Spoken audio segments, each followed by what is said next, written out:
Let's discuss analytical hierarchy process, that is AHP.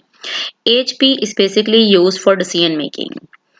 जब भी हमने डिसीजन करना होता है, हमने पहले भी पढ़ा है, जब भी हमारे पास मल्टीपल ऑल्टरनेटिव्स होते हैं और ऑल्टरनेटिव्स में से हमने कोई एक चीज चूज करनी होती है, इस मींस हमने कोई डिसीजन करना होता है, तो हम ऑब्वियसली कोई प्रायोरिटी डिफाइन करते हैं, हम प्रायोरिटाइजेशन करते हैं, उस प्रायोरिटाइजेशन की बेस पे हम डिसीजन करते हैं। तो इसलिए जो एएचपी है, ये एक डिसीजन मेकिंग टेक्निक है जो हमें प्रायोरिटाइज करके हमारे अल्टरनेटिव्स को बताती है, ताकि हम चॉइस कर सके कि हमें क्या चीज सेलेक्ट करनी है।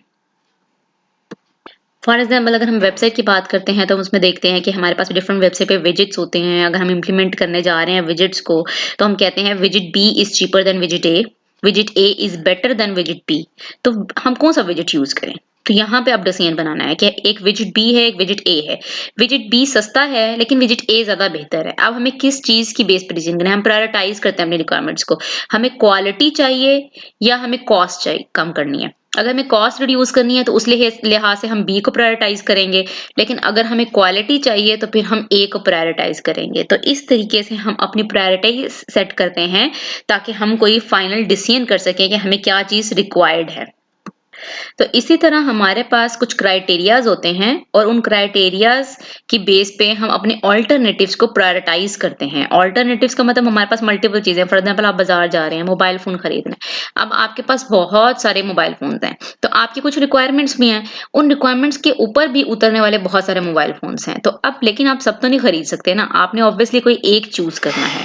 तो फिर आपका जो क्राइटेरिया है, जो आपने क्राइटेरिया बनाया हुआ है कि मुझे इस तरह का फोन चाहिए या उसमें ये स्पेक्स होने चाहिए, आप उन स्पेक्स को रेट करना शुरू कर दोगे कि आपके लिए इंपॉर्टेंट चीज क्या है, क्या चीज आपको ज्यादा अच्छी चाहिए, किस चीज को आपने प्रायोरिटी देनी है, कॉस्ट को देनी है, क्वालिटी को देनी है, या उसमें किसी और फीचर को देनी है। तो उस बेस पे जो जो आपके पास ऑल्टरनेटिव हैं, आप उनको रैंक करते जाओगे और देखोगे आपको कौन सा सबसे बेहतर लग रहा है, आप उसमें से वो चीज चूज करोगे। तो एचपी इसलिए हायरार्की प्रोसेस है क्योंकि इसमें बेसिकली गोल तक पहुंचने के लिए हमारे पास पहले नीचे मल्टीपल क्राइटेरियाज होते हैं और मल्टीपल ऑल्टरनेटिव्स होते हैं। हम इन क्राइटेरियाज की बेस पे सारे ऑल्टरनेटिव्स को इवैल्यूएट करते हैं और उसके बाद अपने किसी स्पेसिफिक गोल तक पहुंचते हैं। इसलिए एएचपी को हम एक हायरार्किकल प्रोसेस कहते हैं। एएचपी के प्रोसेस के 3 स्टेप्स होते हैं। सबसे पहले हम क्या करते हैं, किसी बेसिक रेटिंग, इसकी एक बेसिक रेटिंग का टेबल होता है, उसकी बेस पे हम कोई ना कोई कंपैरिजंस करके अपनी एक मैट्रिक्स तैयार करते हैं, प्रायोरिटी मैट्रिक्स। फिर उस प्रायोरिटी मैट्रिक्स को हम नॉर्मलाइज करते हैं और थर्ड स्टेप में हम क्या करते हैं, नॉर्मलाइज मैट्रिक्स जो आती है उसकी रो की एवरेज लेके हम करस्पॉन्डिंग रेटिंग या प्रायोरिटी आइडेंटिफाई कर लेते हैं।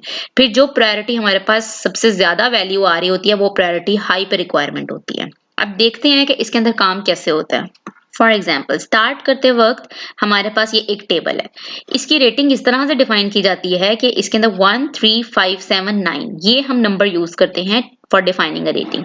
अगर कोई हमारे पास दो रिक्वायरमेंट्स हैं वो इक्वली प्रेफर्ड हैं, एक जैसी रिक्वायरमेंट है, सिमिलर रिक्वायरमेंट्स है या उनकी प्रायोरिटी सिमिलर है, तो हम उसको इक्वली प्रेफर्ड कंसीडर करना चाहते हैं तो उसको प्रायोरिटी 1 देते हैं। अगर हमारे पास दो रिक्वायरमेंट है, उनमें से एक जो है किसी दूसरी पर मॉडरेटली प्रेफर्ड है, तो हम उसको रेटिंग 3 देते हैं। इसी तरह अगर हमारे पास एक रिक्वायरमेंट किसी दूसरे के साथ स्ट्रांगली प्रेफर्ड है, तो फिर हम उसको रेटिंग 5 देते हैं। और अगर कोई एक रिक्वायरमेंट किसी और रिक्वायरमेंट के साथ वेरी स्ट्रांगली प्रेफर्ड है तो उसको रेटिंग 7 दी जाती है, और अगर एक्सट्रीमली स्ट्रांगली प्रेफर्ड है तो रेटिंग 9 दी जाती है। अब आप सोच रहे होंगे इसके दरमियान के एलिमेंट्स किधर हैं, 2, 4, 6, 8। तो बेसिकली वो इंटरमीडिएटरी प्रायोरिटीज होती हैं। अगर हमारे पास कुछ ऐसी रिक्वायरमेंट है कि फॉर एग्जांपल एक रिक्वायरमेंट जो है हमारे पास वो दूसरी रिक्वायरमेंट पे ना तो स्ट्रांगली प्रेफर्ड है ना मॉडरेटली प्रेफर्ड है, यानी कुछ मिक्स है, किसी टाइम उसे मॉडरेटली भी किसी सिचुएशन में कह सकते हैं, किसी सिचुएशन में उसे स्ट्रांगली प्रेफर्ड भी कह सकते हैं। तो ऐसी सिचुएशन में हम उसको रेटिंग 4 देंगे कि वो या तो मॉडरेटली में भी लाई कर सकती है, स्ट्रांगली में भी लाई कर सकती है, इट डिपेंड्स अपॉन सिचुएशन, या उसकी जो भी फॉर्म है उस पर डिपेंड करता है। तो इस तरह से जो हमारे पास 2, 4, 6, 8 हैं, ये इंटरमीडिएटरी रेटिंग्स होती हैं कि अगर दो रिक्वायरमेंट्स में हमें डाउट है, दो रेटिंग्स में डाउट है कि ये भी हो सकता है और ये भी हो सकता है, तो हम उसको एक इंटरमीडिएटरी रेटिंग दे देते हैं। तो सबसे पहले हम बेसिक रेटिंग प्रोसीजर के अकॉर्डिंग हम क्या करेंगे, अपनी रिक्वायरमेंट्स को रेट करेंगे। फॉर एग्जांपल, रेट कैसे करेंगे, suppose we have 3 products A, B and C, या 3 ऑल्टरनेटिव्स हैं, या 3 हमारे पास रिक्वायरमेंट्स हैं। ठीक है, हम किसी तरह से भी इनको कंसीडर कर सकते हैं। अब अगर हमारे पास 3 प्रोडक्ट्स हैं या 3 रिक्वायरमेंट्स हैं, तो हमारे पास 3 प्रोडक्ट्स हैं या रिक्वायरमेंट्स हैं या ऑल्टरनेटिव्स हैं, जो भी हैं, अगर हमने रैंक करना है तो अब हम रैंक कैसे करेंगे? फॉर एग्जांपल हम सपोज करते हैं, फॉर एग्जाम्पल अगर हम ये कंपेयर कर रहे हैं तो इसके अंदर देखेंगे कि जिस तरह हमारे पास 2 रिक्वायरमेंट्स, अगर हम ए और बी को कंपेयर करते हैं तो इन ए और बी के अंदर हमारे पास जो बी है वो मॉडरेटली प्रेफर्ड है ओवर ए। तो इसका मतलब क्या हुआ? हम बी को रेटिंग क्या असाइन करेंगे? प्रायोरिटी क्या? बेसिक रेटिंग टेबल में से हम बी को 3 रेटिंग असाइन करेंगे। ठीक है, सॉरी प्रायोरिटी नहीं, 3 रेटिंग असाइन करेंगे इसको। अब अगर बी की 3 प्रायोरिटी है ऑन द बेसिस ऑफ ए, तो इसका मतलब क्या हुआ? ए की 1/3 होगी विद रिस्पेक्ट टू बी, क्योंकि बी को 3 मिल रही है। अगर ए और बी को कंपेयर कर रहे हैं तो बी को अगर 3 रेटिंग मिल रही है तो ए की रेटिंग 1/3 होगी। इसी तरह हम ये देखते हैं कि अगर हमारे पास सी की प्रायोरिटी 2 है, ए की निस्बत सी की रेटिंग 2 है, तो फिर ए की रेटिंग 1/2 होगी। और इसी तरह अगर बी की निस्बत सी की रेटिंग 5 है, तो हमारे अगर सी की रेटिंग 5 है बी की निस्बत, तो फिर हमारे पास बी की रेटिंग क्या होगी? 1/5। तो इस लिहाज से हम ये नीचे मैट्रिक्स बना लेंगे, यानी हमने एक्स एक्सिस पे भी एबीसी लिख दिया और वाई एक्सिस पे भी एबीसी लिख दिया, जिसके अंदर हमारे पास ए और ए को हमने 1 असाइन किया है। क्यों? क्योंकि दोनों इक्वली, दोनों एक ही रिक्वायरमेंट है, सिमिलर रिक्वायरमेंट है, तो ऑब्वियसली इक्वल प्रायोरिटी है इनकी, तो हमने इसको 1 असाइन किया है। इसी तरह बी और बी को भी हमने 1 असाइन किया है, और इसी तरह सी और सी को भी हमने 1 असाइन किया है। लेकिन अगर हम ए और बी को कंपेयर करते हैं तो बी की प्रायोरिटी क्या थी? 3, ए की निस्बत, तो हमने बी को 3 असाइन किया है। इसी तरह अगर हम ए को सी से कंपेयर करते हैं तो ए की निस्बत सी की प्रायोरिटी क्या थी? 2, इसलिए हमने इसको 2 असाइन किया है। ए से कंपेयर करते हुए सी की प्रायोरिटी क्या है? 2। अब बी से कंपेयर करते हुए ए की प्रायोरिटी क्या है? अब कोई और असाइन तो नहीं कर सकते थे प्रायोरिटी। अगर ए की प्रायोरिटी ए के से कंपेयर करते बी की 3 थी, तो बी की 1/3 हो जाएगी, ए की 1/3 हो जाएगी। इसी तरह अगर ए और सी को कंपेयर किया और सी की 2 थी, तो इसका मतलब सी से कंपेयर करते हुए ए की 1/2 हो जाएगी। और अगर हमने सी से कंपेयर बी को किया कि सी को कंपेयर करते हुए बी की प्रायोरिटी हमारे पास 5 थी, तो फिर रिवर्स करेंगे, बी को कंपेयर करते हुए सी की प्रायोरिटी क्या हो जाएगी? 1/5। तो इस तरीके से हम क्या करेंगे? ये अपनी मैट्रिक्स बना लेंगे। जब हमने दो को कंपेयर करते हुए ये अपनी मैट्रिक्स बना ली है, तो अब हम क्या करेंगे? इस मैट्रिक्स के अंदर जो कॉलम में एलिमेंट हैं इनका सम करेंगे। यानी ए कॉलम में जो हमारे पास एलिमेंट्स है 1, 1/3 एंड 1/2, इनको ऐड करेंगे तो इसका सम आएगा 11/6 आफ्टर एलसीएम। इसी तरह बी कॉलम में जो एलिमेंट्स हैं 3, 1 एंड 5, इसको ऐड करेंगे तो हमारे पास 9 बन जाएगा सम। सी कॉलम में जो एलिमेंट्स हैं 2, 1/5 और 1, इसको ऐड करेंगे तो हमारे पास 16/5 बन जाएगा। तो इस तरीके से हम क्या करेंगे? मैट्रिक्स के कॉलम्स का सम ले लेंगे। जब हमने कॉलम्स का सम ले लिया है तो अब इसका नेक्स्ट स्टेप हमारा क्या होगा कि ये जो सम आया है इसको कॉलम के हर एलिमेंट के साथ आपने डिवाइड कर देना है। जैसे 1 के साथ डिवाइड करेंगे 11/6, फिर इसी तरह सेकेंड एलिमेंट था 1/3, 1/3 के साथ डिवाइड करेंगे 11/6 को, फिर था 1/2, 1/2 के साथ डिवाइड करेंगे 11/6 को।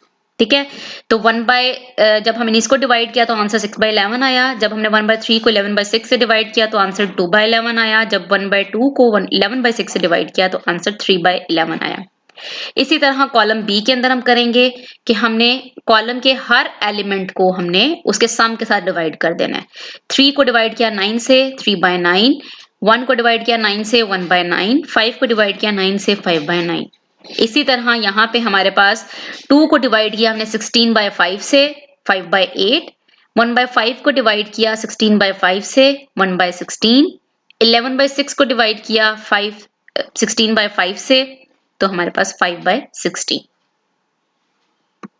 सॉरी, यहाँ पे हमने 1 को डिवाइड किया 16/5 से, तो हमारे पास आंसर आया 5/16। तो फाइनल हमारी मैट्रिक्स जो बनेगी वो ये बनेगी जिसके अंदर एलिमेंट्स होंगे 6/11, 2/11, 3/11, 3/9, 1/9, 5/9, 5/8, 1/16, 5/16। यानी हमने जो सेकंड स्टेप किया था, यानी कॉलम का सम लिया था और कॉलम के सम से कॉलम के हर एलिमेंट को डिवाइड कर दिया, तो अब हमारे पास ये मैट्रिक्स आ रही है। तो हम इसका सोल्यूशन साथ साथ चेक कर सकते हैं कि अगर हमने यहाँ तक काम ठीक किया, हमें कैसे पता चलेगा? अगर आप इसके कॉलम्स को ऐड करेंगे तो ये हमारे पास इक्वल टू 1 आंसर आएगा। इसी तरह ये बी कॉलम्स को ऐड करेंगे तो ये 1 के इक्वल होगा। इसी तरह सी कॉलम्स को ऐड करेंगे तो ये 1 के इक्वल होगा। ये चेकिंग द सोल्यूशन है कि अगर आप साथ साथ देखना चाहते हैं कि आपका काम ठीक हो रहा है या नहीं हो रहा। अच्छा, अब हम सेकेंड स्टेप से आगे बढ़ते हैं। यानी हमने जब ये किया था कि कॉलम का सम जो था उसको हर एलिमेंट के साथ डिवाइड किया था, हमारे पास ये मैट्रिक्स बन गई। इसके बाद हम क्या करेंगे? नेक्स्ट जो लास्ट स्टेप है प्रायोरिटी के लिए, ये काम क्या होगा कि हम डेसिमल में कन्वर्ट करेंगे अपनी मैट्रिक्स को। जिस तरह से मैंने 6/11 को डेसिमल में कन्वर्ट किया तो आंसर आया 0.5455। इसी तरह 2/11 को डेसिमल में कन्वर्ट किया 0.1818, 3/11 को डेसिमल में कन्वर्ट किया 0.2727। तो इस तरीके से मेरे पास मैट्रिक्स डेसिमल में कन्वर्ट हो जाएगी। तो अब ये जो डेसिमल, अच्छा आपने जो डेसिमल वैल्यूज लिखनी है, ये ख्याल रखना है कि आपके पास 4 प्लेसेस, डेसिमल की 4 प्लेसेस तक वैल्यूज हो, ताकि आपका आंसर एग्जैक्ट या एक्यूरेट आ सके। अगर आप डेसिमल की 2 या 3 प्लेसेस पे राउंड ऑफ करेंगे तो आखिर में हमारा आंसर 100% के बजाय 98-97% बनेगा। लेकिन हमने अगर 100% आंसर ठीक लेके आना है तो हमने कोशिश करनी है 4 डेसिमल प्लेस पे जाके आपने राउंड ऑफ करना है। ओके, जब आपने मैट्रिक्स को अब डेसिमल में कन्वर्ट कर दिया है, अब आप क्या करोगे? जो हमारा लास्ट स्टेप है दैट इज रो एवरेज।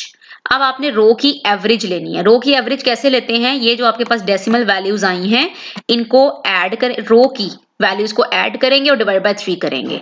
अब मैंने ये क्या किया है, ये 0.5455, 0.3333, 0.6250 इन तीनों को ऐड किया है और डिवाइड बाय 3 किया है। इसी तरह 0.18, 0.18, 0.1111, 0.0625 इन तीनों को ऐड किया और डिवाइडेड बाय आखिर में 3 कर दिया। इसी तरह 0.2727, 0.5556, 0.3803 तीनों को ऐड किया और आखिर में डिवाइडेड बाय 3 कर दिया। तो जब हम रो की तीनों वैल्यूज को ऐड करेंगे और उसको डिवाइडेड बाय 3 कर देंगे तो ये हमारे पास जो आंसर आएगा, ये हमारे पास क्या होगा? रो एवरेज होगा। ठीक है, अब ये जो रो एवरेज आया है, इसके अंदर जो आपके पास सबसे बड़ी वैल्यू होगी वो आपके पास प्रायोरिटी होगी। और अगर आप इसको परसेंटेज में निकालना चाहते हैं तो ये जो रो एवरेज आई है, इसको आप मल्टीप्लाई बाय 100 कर दें। जिस तरह से आप ये फर्स्ट वाली को मल्टीप्लाई बाय 100 करेंगे तो ये आ जाएगी 50%। इसको मल्टीप्लाई बाय 100 करेंगे तो ये 11.85 है, तो ये आपके पास हो जाएगी 12%। ठीक है, ये हमारे पास है 12%। फिर इसी तरह इसको मल्टीप्लाई बाय 100 करेंगे तो बन जाएगी 38%। ठीक है, अगर परसेंटेज में एवरेज देख रहे हैं तो अब ये देखिए ये 50% है, सबसे ज्यादा रैंकिंग हाई है। इसका मतलब ये हमारे पास ए रिक्वायरमेंट जो है हाईली प्रायोरिटाइज्ड है। सेकंड नंबर पे 38% यानी सी रिक्वायरमेंट हमारी सेकंड नंबर पे आ रही है। फिर इसी तरह हमारे पास बी जो है 12% है, ये हमारे पास थर्ड प्रायोरिटी पे आ रही है। तो इस तरह से हम रिक्वायरमेंट को प्रायोरिटाइज कर देंगे। अब ये चेक करना है कि आपकी कैलकुलेशन ठीक है और आपकी प्रायोरिटी ठीक है। तो ये जो आपके पास प्रायोरिटी आई है, इसको ऐड करें तो ये आपके पास इसको डेसिमल को ऐड करेंगे तो ये 1.0 के इक्वल बनेगा, लेकिन परसेंटेज को ऐड करेंगे तो ये आपके पास 100% बनेगा। अब आप इसको ऐड कर सकते हैं जिस तरह से 50% प्लस 12% प्लस 38%, इसको ऐड करें तो इक्वल्स टू हमारे पास 100% आता है। तो ये है हमारे पास AHP मेथड। अगेन समराइज कर देती हूँ इसको। इसके अंदर हमारे पास 3 स्टेप्स होते हैं टोटल। सबसे पहले हम क्या करते हैं कि पेयर वाइज कंपैरिजन करके हम एक मैट्रिक्स बनाते हैं। जब हमारे पास मैट्रिक्स बन जाती है तो उसके बाद उस मैट्रिक्स को नॉर्मलाइज किया जाता है। नॉर्मलाइज करने के क्या स्टेप्स हैं? सबसे पहले आप मैट्रिक्स के कॉलम्स का सम लेते हैं, फिर हर कॉलम के सम को उसके कॉलम के एलिमेंट से डिवाइड कर देते हैं। फिर थर्ड स्टेप क्या आता है कि जो आपके पास डिवाइड करके आंसर आया उसको डेसिमल में कन्वर्ट कर लेते हैं। और जब आपके पास ये काम हो जाता है तो लास्ट स्टेप आप परफॉर्म करते हैं एवरेज ऑफ रो लेने के लिए। आप क्या करते हैं? रो के सब एलिमेंट्स को ऐड करते हैं और डिवाइडेड बाय जितने कॉलम्स हैं उससे डिवाइड कर देते हैं। अगर 4 कॉलम्स हैं, रो के सब एलिमेंट्स को ऐड करने के बाद डिवाइडेड बाय हम 4 कर देंगे। ठीक है, जितने एलिमेंट्स होते हैं एक्चुअली उससे डिवाइड कर देते हैं। फिर ये हमारे पास रो एवरेज आती है। तो इस रो एवरेज के अंदर जो सबसे हाईएस्ट वैल्यू होगी वो आपकी सबसे हाईएस्ट प्रायोरिटी होगी। लेकिन अगर आप परसेंटेज में लेना चाहते हैं तो रो एवरेज को मल्टीप्लाई बाय 100 कर देंगे तो आपके पास परसेंटेज में आ जाएगी।